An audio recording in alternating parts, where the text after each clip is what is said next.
अस्सलाम वालेकुम फ्रेंड्स, क्या हाल है। उम्मीद करती हूँ आप सब हैगे से होंगे, जाओगे खुश होंगे, हैरवाफियत से होंगे।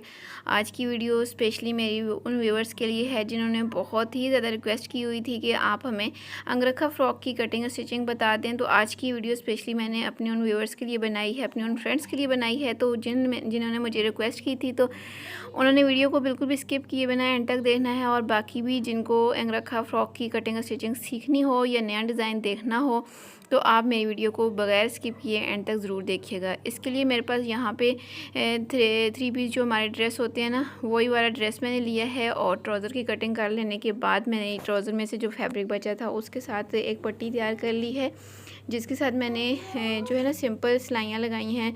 वही धागा जो हमारी शर्ट के ऊपर लगना था रेड कलर वाला, उसके साथ मैंने सीधी सीधी इसके ऊपर सिलाइयाँ लगा ली हैं इस तरीके से। और आगे चल के मैं इस पट्टी की आपको डिटेल बता दूंगी कितनी इसकी लंबाई और चौड़ाई मैंने ली है, ठीक है। इसके साथ मैंने शटल लेस ली है, आप कोई भी ले सकती हैं। और ये 2 डोरियाँ मैंने बना ली हैं, ठीक है, ट्राउज़र वाले फैब्रिक के साथ ही। और आगे इनके मैंने फ्लावर्स बनाने हैं अभी आगे चल के, ठीक है। और इसके अलावा आप रेडीमेड डोरियाँ भी लेके यूज़ कर सकती हैं, ये आपकी अपनी चॉइस पे है। ये मेरे पास लॉन का फैब्रिक है, बहुत ज़बरदस्त सा ये ड्रेस है। और जितना नॉर्मल हमारे पास ड्रेस होता है ना, वही मेरे पास ये ड्रेस है। मैं आपको इसकी मेजरमेंट अभी आगे चल के बता देती हूँ। इसी के अंदर ही हमने अंगरखा फ़्रॉक बनानी है। अच्छा, अंगरखा फ़्रॉक का ये है कि जो उसकी फ्रंट साइड होती है ना, उसमें 8 से 10 इंचज़ एक्स्ट्रा चौड़ाई रखी जाती है। तो उसका हल मैं आपको बताती हूँ मैंने कैसे किया है। सबसे पहले तो ये जो बैक साइड है, इसकी चौड़ाई यहाँ पे ये मेरे पास 16 इंच है। फोल्ड करने के बाद खोलने के बाद ये 32 इंचज़ आएगी। अच्छा, जो हमारा ड्रेस होता है ना, इसमें फ्रंट बैक अलग अलग होती है और स्लीव्स अलग होती हैं। तो मेरा भी ऐसे ही था। मैंने बैक में से ना 4 इंच तकरीबन 3 से 4 इंच एक्स्ट्रा थे। ये देखो 40 इंचज़ तक मैंने यहाँ पे लंबाई रख ली है। मुझे तैयार लेंथ जो है वो 38 इंचज़ तक चाहिए, ठीक है। अच्छा जी, यहाँ पे इसकी चौड़ाई इसलिए कम है क्योंकि इसमें से मैंने पीस निकाल के ना फ्रंट साइड के साथ डाला है। इनका जो प्रिंट था ना, थोड़ा सेम सेम आ रहा है, बिल्कुल भी अंदाज़ा नहीं हो रहा। फ्रंट साइड की जो चौड़ाई है अभी मैं आपको बता देती हूँ। फ्रंट बैक का पीस भी डालने से ये देखें 20 इंचज़ यानी 4 इंचज़ फ्रंट से इसकी एक्स्ट्रा है फोल्ड करने के बाद। और अगर हम इसको खोलें तो 8 इंच मेरी जो फ्रंट साइड की चौड़ाई है ना, ये ज़्यादा हो गई है। आपने भी जब अंगरखा बनाना है तो फ्रंट की चौड़ाई ज़्यादा ही रखनी है। ये देखें, ये पीस मैंने डाला हुआ है जो कि मैंने बैक से निकाला था, ठीक है। यहाँ तक मुझे उम्मीद है आपको समझ आ गई होगी। अगर आपके पास ज़्यादा कपड़ा अवेलेबल है तो फिर आपको पीस डालने की ज़रूरत नहीं पड़ेगी। लेकिन इस तरह का जो 3 पीस सूट होता है उसमें अंदाजे से ही हिसाब किताब की यानी लंबाइयाँ चौड़ाई होती हैं, तो फिर आपको डालना पड़ता है। अच्छा, जो फ्रंट साइड है ना, सबसे पहले उसकी मैंने 4 इंचज़ पे मार्क लगाना है। एक साइड से कोई भी साइड आप ले लें जो आपने सेंटर में करनी है। स्पेशली प्रिंट का ख्याल रखते हुए ही करना है। इसका जो प्रिंट है ओवरऑल एक जैसा ही है। मैं इसकी जो साइड भी सेंटर में कर लूँ, इससे कोई इशू नहीं है। तो मैंने 4 इंचज़ पे मार्क किया है और ये मेरे पास डबल में फैब्रिक पड़ा हुआ है, ठीक है। ये फ्रंट साइड मैंने ली है सबसे पहले। तो 4 इंचज़ की चौड़ाई के हिसाब से मैंने निशान लगाए हैं थोड़े थोड़े से फासले पे। और यहाँ पे अब मैं एक लाइन ड्रॉ कर लूँगी। ये 4 इंचज़ मैंने मार्क किए हैं जो मेरे एक्स्ट्रा हैं, यानी ये चौड़ाई मेरी जो फ्रंट की है ना, ये 4 इंचज़ एक्स्ट्रा है बैक से, ठीक है। ये चीज़ आपने नोट कर लेनी है। अब ये जो बड़ा हुआ हिस्सा है, एक तरीका तो ये है कि इससे बाहर रख के हम बैक को तो इसकी मेजरमेंट कर लें। बेहतरीन तरीका ये है कि इस हिस्से को हम इस तरीके से अंदर की तरफ फोल्ड कर लेते हैं, ताकि जब हम मेजरमेंट वगैरह करें, कटिंग वगैरह करें, तो ये हिस्सा हमारा साइड पे रहे, ये मेजरमेंट में ना आए, ठीक है। अब जितनी भी मेजरमेंट करेंगे वो हम बैक के अकॉर्डिंग करेंगे। तो फ्रंट को भी हमने बैक के बराबर ही कर लिया है, एक्स्ट्रा को मैंने अंदर की तरफ फोल्ड कर लिया है। और अब इसके ऊपर बैक साइड को बिछा लेती हूँ बराबर सेट करके, फोल्डेड साइड दोनों की एक तरफ कर लेती हूँ। और अब मैं मेजरमेंट अपने हिसाब से करूँगी। ये मैं मीडियम साइज़ बना रही हूँ, आप अपने लिए जो मेजरमेंट है वो आप ले लीजिएगा, ठीक है। 7 इंचज़ पे मैं शोल्डर ले रही हूँ। अगर आपका यही शोल्डर साइज़ है तो आप इसी को फॉलो कर सकते हैं। 7.5 इंचज़ पे मैं इसका आर्म होल ले रही हूँ यहाँ से। और ये मैं नॉर्मल साइज़ बना रही हूँ, आप अपने हिसाब से कर लीजिएगा। ये तकरीबन 20 से 25 साल की बच्चियों का ये साइज़ होता है। अच्छा, इसके अलावा हेल्दी की भी बात होती है। अगर हेल्दी हैं बच्चियाँ, वो 20 साल की है या 15 की है, तो फिर ये साइज़ नहीं होगा। अब मैं 10 इंचज़ ले रही हूँ। इसी के अंदर मेरा सिलाई का मार्जिन भी मौजूद है। 9 इंचज़ तकरीबन मेरी चेस्ट है। मैं 10 इंचज़ ले रही हूँ, 1 इंच मैंने बढ़ा के लिया है। और वेस्ट लाइन जो है वो मैं 6 इंचज़ पे लूँगी इस तरीके से। और वेस्ट का निशान अभी जो मैं लगाऊँगी यहाँ पे 9 इंचज़ पे लगाऊँगी। 1.5 इंच एक्स्ट्रा मैं लगा रही हूँ सारे निशान, क्योंकि यहाँ पे मैंने सिलाई का मार्जिन भी इसी के अंदर ही करना है। अब यहाँ से शोल्डर लाइन के ऊपर से मैं 1/2 इंच का निशान लगा के फिर सेंटर में निशान लगाऊंगी और इस सेंटर को नीचे एल शेप दे दूँगी इस तरीके से। जो स्मार्ट गर्ल्स होती हैं उनकी यहाँ से जो एल शेप होती है वो बिल्कुल बारीक सी आती है, और जो हेल्दी होती हैं उनकी थोड़ी ज़्यादा होती है। अच्छा जी, अब इसके बाद नीचे से मुझे कोई हिप लाइन नहीं लेनी, क्योंकि मैं शर्ट नहीं बना रही, ये मैं फ़्रॉक बना रही हूँ। तो अब मैंने डायरेक्ट इस वेस्ट वाली जगह को बाहर की तरफ निकाल देना है, नीचे ए लाइन शेप देनी है इसकी, ठीक है। और बहुत ही नीचे तक कॉर्नर तक नहीं लेके जाना, कॉर्नर से 3-4 इंच ऊपर ही मैंने इस लाइन को वाइंड अप करना है, क्योंकि नीचे से भी हम इसकी तिरछी कटिंग करते हैं, तो इसलिए इसको थोड़ा ऊपर ही हमने बाहर की तरफ निकालना होता है। आप भी इसको ऐसे ही किया करें। अच्छा, अब नीचे से भी इसको 3 इंच तक मैं निशान लगा के तो इस तरीके से राउंड शेप बनाऊंगी। इससे ये होता है ना, कॉर्नर नीचे की तरफ गिरे हुए नहीं होते हैं। ये मार्क ज़रूर किया करें। अब मैं मार्किंग के मुताबिक इसकी कटिंग कर लूँगी। यहाँ तक मुझे उम्मीद है आपको समझ आ गया होगा। बिल्कुल नॉर्मल शर्ट की, फ्रॉक की तरह इसकी कटिंग है, कुछ भी इसमें एक्स्ट्रा ऐड नहीं किया हमने। सिर्फ आपने फ्रंट साइड को 8 से 10 इंच एक्स्ट्रा लेना है, ठीक है। और अब यहाँ से नीचे से भी मैं इसको बराबर कर लेती हूँ। सारी चीज़ों को यहाँ पे जैसे मैंने मेजरमेंट किया है उसके मुताबिक मैं यहाँ से पहले कटिंग कर लेती हूँ, और अब यहाँ पे सेंटर में कट लगा लेती हूँ ताकि सिलाई करते हुए वक्त हमें आसानी हो। ऊपर से भी इसकी मैं कटिंग कंप्लीट कर लेती हूँ। अच्छा जी, यहाँ तक तो हमारी कटिंग हो गई है, और अब मैं नेक का निशान लगाऊंगी। ये मैं बैक साइड का नेक लगा रही हूँ। 3 इंचज़ में मैं चौड़ाई लूँगी, यानी 6 इंच का मैं चौड़ाई वाला गला बनाऊँगी। और बैक साइड का जो गला है वो मैं अमूमन जो है वो नॉर्मल साइज़ का 2.5 इंच तक रखती हूँ। आप जिस हिसाब से पसंद करती हैं उसी हिसाब से रख लीजिएगा। और अब यहाँ से मैं सिर्फ बैक को उठा के इसकी कटिंग करूँगी। फ्रंट साइड का जो नेक है उसको मैं फ़िलहाल कटिंग नहीं कर रही। अच्छा, बैक की चौड़ाई के मुताबिक मैं फ्रंट की चौड़ाई का निशान लगा लेती हूँ। चौड़ाई दोनों की सेम होनी है, ठीक है। बाकी कटिंग मैं फ्रंट पे करूँगी, बैक को मैंने हटा लेना है। और अब मैंने जो हिस्सा अंदर की तरफ किया हुआ था ना, उसको मैं खोल लूँगी, ठीक है।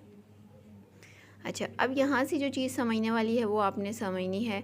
ये तो हो गया चौड़ाई का मार्क। अब हमने लंबाई, ये जो सेंटर में ये जो लाइन लगी हुई है ना 4 इंचेस के फासले पे, यहाँ से हमने अपने नेक की लंबाई लेनी है, ठीक है।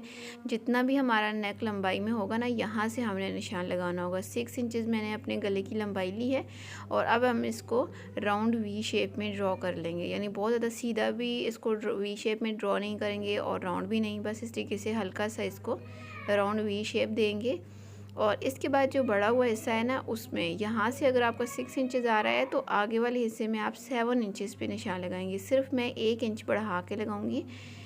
अच्छा, अगर आप थोड़ी हेल्दी हैं तो फिर आप ये 1 इंच नहीं, इसकी जगह 2 इंच बढ़ा के लगाएंगी, वरना आपके जो है ना अंगरखा स्टाइल है, ये बहुत ज़्यादा ऊपर हो जाएगा।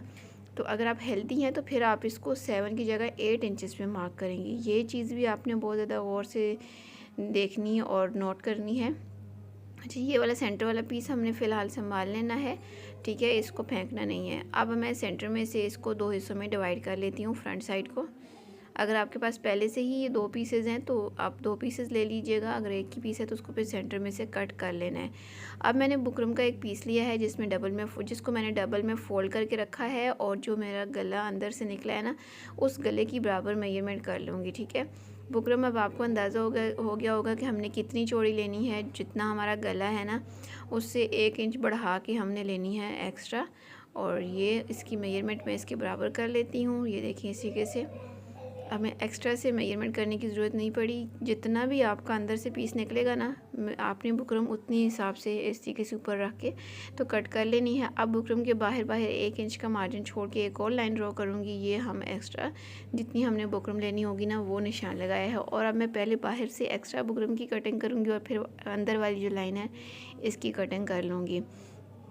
अगर आपने अभी तक अपना ईद का ड्रेस डिज़ाइन नहीं किया तो मेरे चैनल को ज़रूर विज़िट कीजिएगा। मैंने रिसेंटली ही ईद के लिए बहुत प्यारे प्यारे से डिज़ाइंस अपलोड किए हुए हैं, यंग गर्ल्स के लिए स्पेशली इन दिनों में, और आपको वो बहुत ज़्यादा पसंद आएंगे। जो मेरे रेगुलर व्यूअर्स हैं उन्होंने तो उन सब डिज़ाइंस को बहुत ज़्यादा पसंद किया है। जो नए आए हैं वो ज़रूर चैनल को विज़िट कीजिएगा।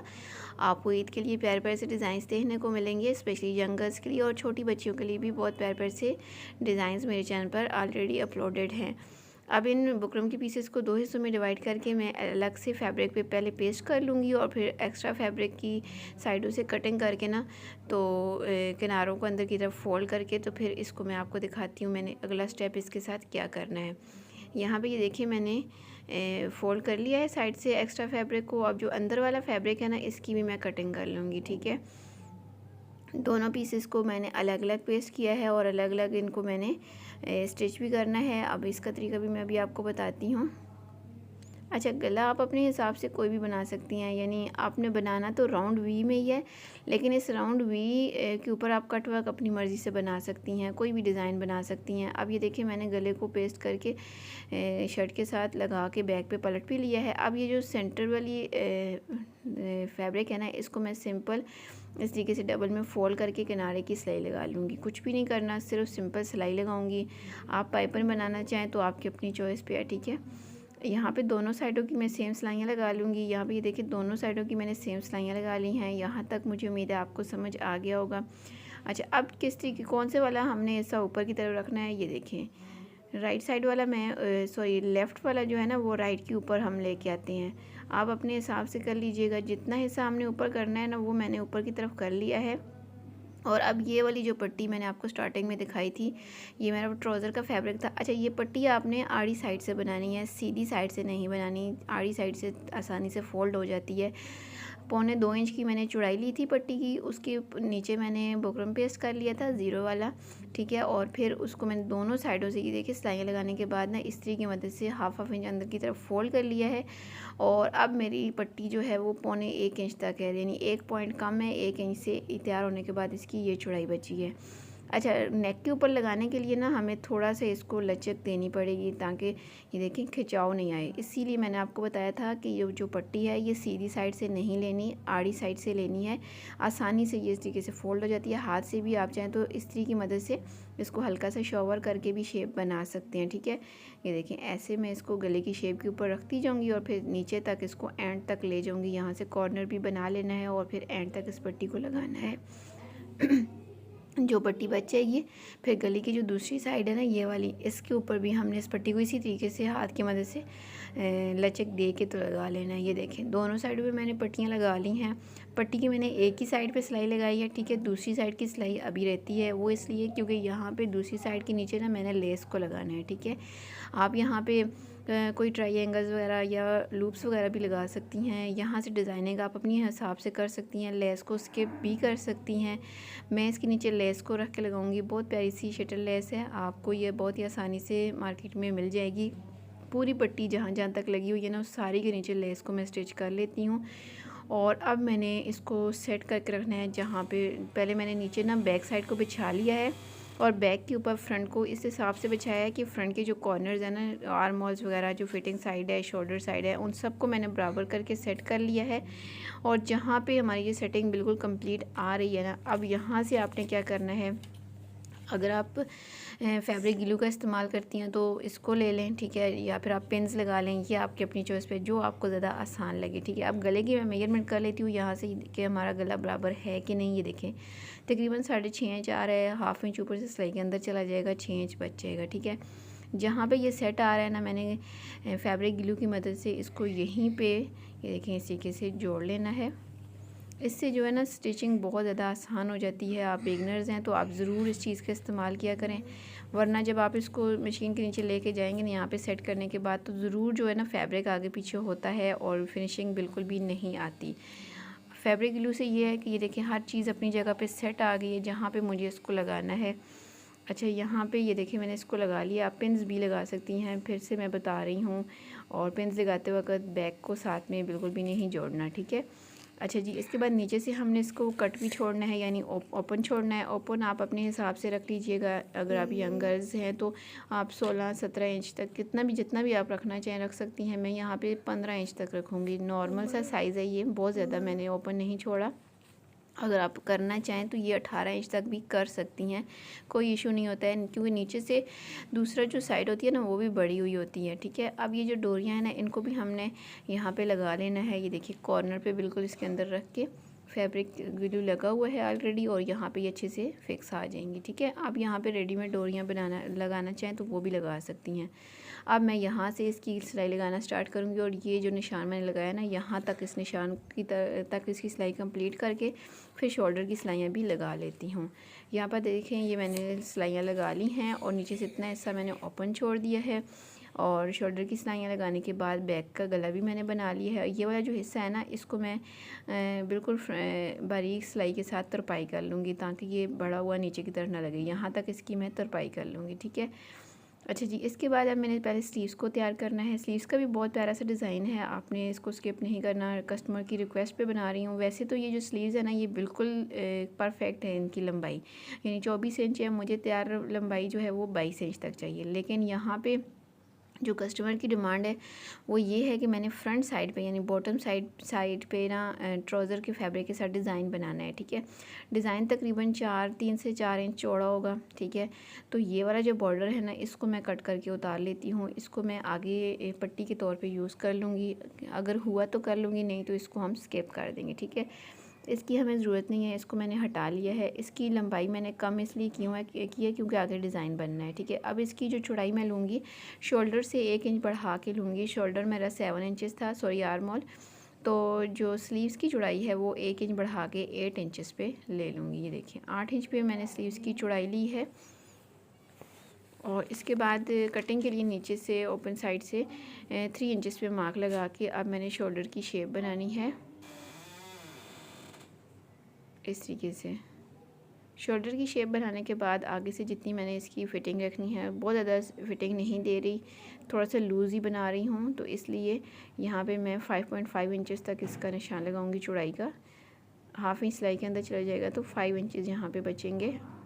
और अब इस निशान को मैं यहाँ पे इस तरीके से शेप बना के इस तरीके से मिला लूँगी।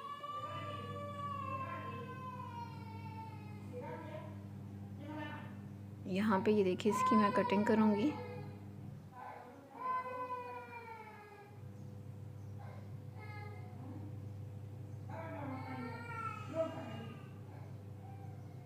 ये देखिए इसकी मैंने कटिंग कंप्लीट कर ली है।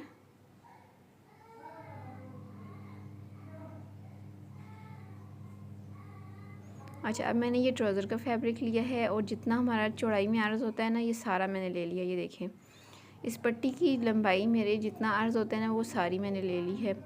ये देखिए तकरीबन जो है 40 इंचज़ तक इसकी लंबाई आ रही है, मैंने सारी ले ली है। और चौड़ाई जो है वो 4.5 इंच है। तो इस तरह की मैंने ये 2 पट्टियाँ ली हैं दोनों स्लीव्स के लिए। अब इनको तैयार कैसे करना है, ये देखें इस तरीके से मैं इसके अंदर प्लेट बनाऊँगी। ये देखें ऐसे प्लेट्स बना दूँगी। दोनों पट्टियों पे सेम इस तरीके से प्लेट बना के एक साइड की सिलाई मैं लगा लूँगी, ठीक है। ये देखिए दोनों पट्टियों की मैंने एक साइड की सिलाई लगा ली है प्लेट्स बना के। सभी प्लेट्स का रुख हमने एक तरफ करना है, ये चीज़ आपने ज़रूर याद रखनी है। अब दूसरी साइड की जो सिलाई है ना, वो लगाते वक्त मैंने प्लेट्स का रुख चेंज कर लेना है। ये देखिए पहले सारी प्लेट्स का रुख मेरी तरफ था, अब मैंने सारी प्लेट्स का रुख दूसरी तरफ करते हुए ये देखें ऐसे। और प्लेट्स की चौड़ाई वही रहेगी क्योंकि यहाँ पे क्रीज ऑलरेडी बनी हुई है। और अब इस साइड की सिलाई भी मैं इस तरीके से कंप्लीट कर लूँगी, ठीक है। रुख चेंज करते हुए सेम एज इट मैं दूसरी स्लीव को भी ऐसे ही ये देखें डिज़ाइन को कंप्लीट करूँगी ऐसे। ये देखें इस तरीके से करके तो इस साइड की भी जो सिलाई है ना, वो मैं सारी कंप्लीट कर लेती हूँ। यहाँ पर ये देखिए दोनों साइड की सिलाइयाँ हमारी कंप्लीट हो गई हैं। और अब मैंने स्लीव्स को खोलना है और इस डिज़ाइनिंग पीस को इसके ऊपर मैंने यहाँ पे उल्टा करके रखना है। स्लीव्स को सीधा रखा हुआ है, इस पीस को सीधा उल्टा करके तो पहले वाली सिलाई को फॉलो करते हुए मैं इसके ऊपर यहाँ पे सिलाई लगा लूँगी, ठीक है। जो डिज़ाइनिंग पीस है वो जो एक्स्ट्रा होगा उसको मैंने साइडों पे निकाल लेना है। और अब दूसरी स्लीव को भी सेम एज इट हम तैयार करेंगे, मैं आपको दिखा देती हूँ। ये देखें स्लीव्स को सीधा रखा है और डिज़ाइनिंग पीस को इसके ऊपर उल्टा करके रखा है और यहाँ पर सिलाई हमने लगा लेनी है। सिलाई लगाने के बाद इसको मैंने सीधा कर लिया है। और अब मैंने इसकी जो बॉटम साइड है ना, बॉटम साइड को तैयार करना है। ये जो आगे से मैंने बॉर्डर कट करके निकाल लिया था ना, ये वाला बॉर्डर मैंने लिया है, ठीक है। इसको डबल में फोल्ड करके यहाँ पे मैं लगाऊंगी पहले सीधी सिलाई के साथ दोनों स्लीव्स के आगे। और जो हिस्सा आप ऊपर की तरफ करना चाहते हैं उसको हमने बॉर्डर वाली साइड पे कर लिया है। सीधी सिलाई लगा लेने के बाद इसको नीचे की तरफ पलट के इसकी मैं पाइपन बना लूँगी। ये देखिए जितना हमें पाइपन चाहिए ना, उस हिसाब से मैं इसकी आगे से पाइपन निकाल लूँगी, यानी बारीक सी पट्टी बन जाएगी। ये देखें यहाँ पे मैंने इसके आगे पाइपन कर लिया। दोनों हिस्से बहुत ज़्यादा फिनिशिंग के साथ तैयार हो गया। नीचे से तमाम फैब्रिक मैंने सिलाई के अंदर कर लिया है। और अब यहाँ पर हमारी जो स्लीव्स है ना, ये बन के तैयार हो गई हैं, ठीक है। ये देखें इस तरह की जो डिज़ाइनिंग होती है ना, ये बच्चियों के साथ बहुत प्यारी लगती है। यंग गर्ल्स भी इस डिज़ाइन को ज़रूर फॉलो करें। ये देखिए, अब स्लीव्स को मैंने अपनी फ़्रॉक के साथ अटैच करना है। यहाँ से मुझे उम्मीद है आप आगे कर लेंगे, क्योंकि सिंपल मैंने स्लीव्स को अटैच कर लेना है और उसके बाद इसकी जो फिटिंग की सिलाई है ना, वो हमने लगा लेनी है दोनों साइडों की। दोनों साइडों की फ़िटिंग की सिंपल हमने जितना मार्जिन रखा था उतनी सिलाई लगाने के बाद अगला जो स्टेप है वो नीचे से जो इसका घेर होगा ना, सारा फ्रंट बैक का, इसको मैं पहले फ़ोल्ड करूँगी इस तरीके से। दोनों साइडों की फ़ोल्डिंग कर लूँगी पहले, और फोल्डिंग कर लेने के बाद नीचे मैं इसकी लेस अटैच कर लूँगी और फिर डोरियों के आगे मैंने जो है ना टसल्स लगा लेने हैं फैब्रिक के साथ ही। फिर मैं इसकी जो फाइनल लुक है वो मैं आपको दिखाती हूँ। यहाँ पे ये देखिए, हमारी फ़्रॉक की फ़ाइनल लुक बन के तैयार हो गई है। नीचे से फोल्डिंग करके मैंने लेस भी लगा ली है और मैंने अपनी जो डोरियाँ थी उनके आगे फ़्लावर्स भी लगा लिए हैं। फ़्लावर्स अलग से नहीं, इसी फैब्रिक के मैंने लगाए हैं शर्ट के और ट्राउज़र के जो पीसेस थे कंट्रास्ट में करके। तो मैंने 2 से 3 फ्लावर्स बना के लगा लिए हैं और इसकी फ़ाइनल लुक जो है अंगरखा की आपके सामने है। कुछ भी एक्स्ट्रा हमने इसके ऊपर जो है ख़र्चा वगैरह नहीं किया, सिर्फ शर्ट ट्राउज़र का जो फैब्रिक था उसको यूज़ किया है और एक शटर लेस का इस्तेमाल किया है। आप शटर लेस को स्किप भी कर सकती हैं। तो यहाँ तक अगर आपको मेरी वीडियो की समझ आई हो, वीडियो पसंद आई हो, तो वीडियो को ज़रूर लाइक कीजिएगा। जो लोग चैनल पर अभी तक नए हैं तो भी चैनल को ज़रूर सब्सक्राइब कर लें। साथ ही ये बेल आइकन बटन को लाजमी प्रेस करें, ताकि जब भी इस तरह से डिज़ाइनिंग से रिलेटेड नई वीडियो अपलोड हो तो उसका नोटिफिकेशन आपको सबसे पहले मिल सके। और वीडियो से रिलेटेड जो भी कमेंट हो कमेंट सेक्शन में कमेंट लाजमी कीजिएगा। आपके बहुत ही प्यारे प्यारे कमेंट्स का बहुत ज़्यादा इंतज़ार रहता है। इस तरह के प्यारे प्यारे से फ्रॉक के, कुर्तीज़ के, शर्ट्स के डिज़ाइंस देखने हो तो मेरे चैनल को ज़रूर विज़िट कीजिएगा। अपना बहुत सा ख्याल रखिएगा, दुआ में याद रखिएगा। मिलती हूँ नई वीडियो में। अल्लाह हाफिज़।